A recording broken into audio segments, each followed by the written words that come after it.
Learning Tagalog language by Edupedia World. Focus. Focus is the feature of a verbal predicate that determines the semantic relationship between a predicate verb and its topic. This feature of verbal predicates is associated with the verbal affix. Certain affixes, for example, characteristically form verbs that occur with topics that express the performer of the action, while others characteristically form verbs that occur with topics that express the goal of the action. Thus, the verbs normally occur with topics that express the performer of the action. In verbs with topics that express the goal of the action. Always remember the two letters we have here, the and the in, is in Tagalog form. So we have here the verbs and verbs. Bumabasa ng dyaryo ang teacher. Bumabasa ng diaryo ang teacher. The teacher is reading a newspaper. Binabasa ng teacher ang diaryo. Binabasa ng teacher ang diaryo. The teacher is reading the newspaper. In the first sentence, the topic ang teacher, the teacher, which expresses the performer of the action, is selected by the verb buwabasa or bumasa, which is imperfective or bumabasa. In the second sentence, the topic and diaryo, the newspaper, which expresses the goal of the action, is selected by the in-verb basahin or imperfective binabasa. The suffix in does not appear in imperfective or perfective forms of in-verbs. While all verbs, both transitive and intransitive, may be said to have focus, and the focus of intransitive verbs, at least in basic sentences, shows relatively little variation. Most major intransitive verbs, for example, the intransitive verbs that occur in the basic sentences, select topics that express the performer of the action. For example, we have here, nagihilik ang lolo. Nagihilik ang lolo. Grandfather is snoring. Humihinga pa ang pasyente. Humihinga pa ang pasyente. The patient is still breathing. There are, however, a certain major intransitive verbs that are essentially non-actional in character. For example, we have here the ma and the which is verbs of becoming. The dog is growing old. The dog is growing old. Nauuhaw ang sanggol.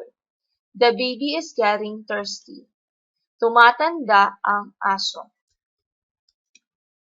In the case of these verbs, it is difficult to decide on the appropriate interpretations of the semantic relation between the topic and the verb, but the correspondence of topic to performer in basic sentences with intransitive verbs as predicates is sufficiently widespread to permit a generalization to the effect that such intransitive verbs are normally actor-focused.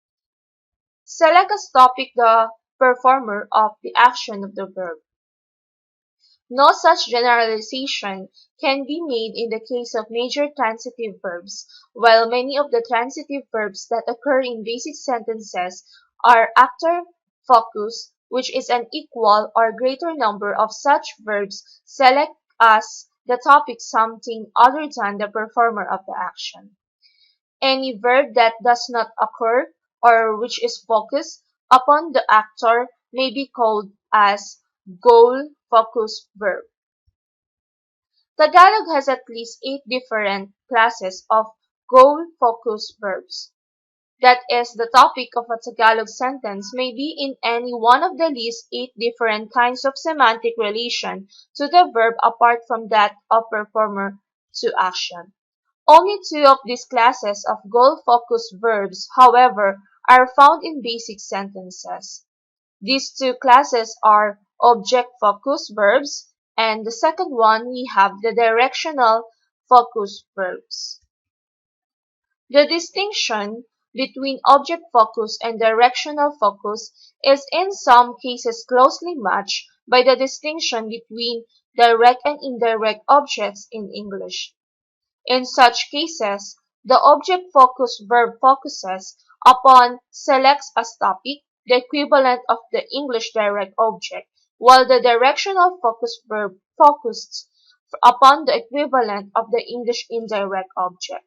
For example, we have here, ibinigay ng teacher sa estudyante ang premyo. Ibinigay ng teacher sa estudyante ang premyo. The teacher gave the student the prize. Binigyan ng teacher ng premyo ang estudyante. Binigyan ng teacher ng premyo ang estudyante. The teacher gave the student a prize. In the first example, ibinigay is object focus and selects as topic the equivalent of the English direct object, ang premyo, the prize. In the second example, binigyan, which is the directional focus, and select as topic the equivalent of the English indirect object, ang estudyante, the student. When, however, only a single direct object occurs in the English equivalent of a goal-focused basic sentence, the verb in Tagalog sentence is not invariably object-focused. For, although there are many cases of object-focused verbs that select as topic the equivalent of a single direct object in English, there are also cases of directional focus verbs that do so. We have here the two examples. Binili ng mangingisda ang bangka. Binili ng mangingisda ang bangka. The fisherman bought the boat. Sinalpok ng alon ang bangka. Sinalpok ng alon ang bangka. The wave struck the boat. Both have as a topic ang bangka, which is the boat, which is the equivalent of the direct object in their English counterparts. But while binili in the first sentence is an object-focused verb, sinalpok in the second is directional focus. This distinction is not the arbitrary one it might appear to be. The distinction is based upon the kinds of complements that occur in the action-focused counterparts of the sentences. These actor-focused counterparts are bumili ng bangka ang mangingisda. Bumili ng bangka ang mangingisda. The fisherman bought a boat. Sumalpok sa bangka ang alon. The wave struck the boat. The complements in these two sentences are ng bangka and sa bangka, respectively. It is the difference in the corresponding actor-focused sentences that underlies the distinction made between object-focused and directional-focused verbs. As a general rule, three goal-focused verb is considered object-focused, and if the topic that it selects corresponds to a complement formed with ng. In the actor-focus, if the topic that is considered directional focus, if it corresponds to a complement formed with sa, in the actor-focus counterpart. While the object focus or directional focus distinction is not exclusively a semantic one, there are certain kinds of meanings that are typically associated with verbs that have one or the other of the focuses. One kind of semantic correlation has already been observed in the case of those verbs that correspond to certain English verbs that take both direct and indirect objects. The Tagalog verbs in such cases are called double object verbs. In the case of goal-focused verbs that have only a single object in the English equivalents, single object verbs, the verbs that prove to be directional focus are frequently those whose meanings involve some element of movement toward or in some cases away from the goal.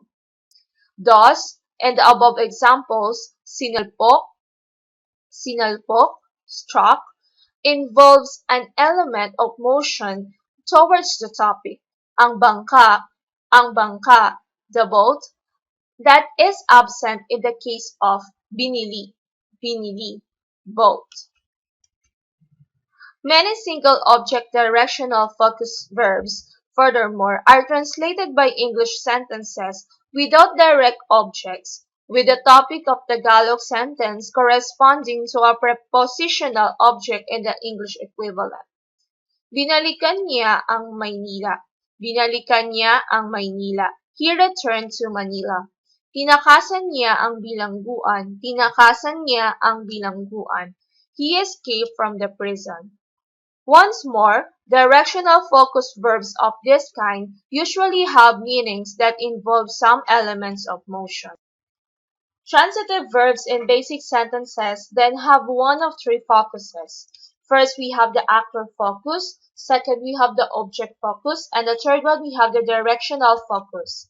This variability of focus, a variability that is much more extreme if non-basic sentences are considered as well, is perhaps the most striking feature of Tagalog narrational sentences with transitive verb predicates.